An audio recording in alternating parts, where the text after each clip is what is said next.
of this is someone who knows all about it, and that's Jeff Horblit. Jeff, thanks for joining us. You're a former FBI special agent, former district attorney, also a prosecutor, currently the president and CEO of Northeast Intelligence. Now, what did you make of the very specific language the FBI used there and those photographs, very clear images? I think it's clear that the FBI is confident that these are the two men, that are at least the two people involved, possibly more, although they certainly didn't indicate that.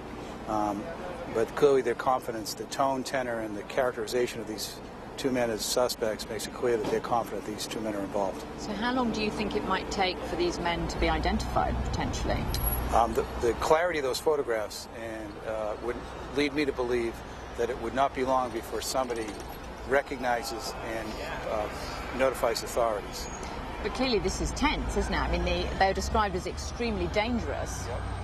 There's certainly, to the extent that there's risk involved, there may be, but the fact is that somebody knows, maybe many people know who they are. It may not just be one person, obviously, so to the extent that there are multiple people that may be aware of who they are, any one of those people could pick up the phone or notify the authorities. Now, obviously, if the FBI could have identified them, they would have done themselves before turning to the public. Is that right? I think they're turning to the public because first of all, it creates efficiency.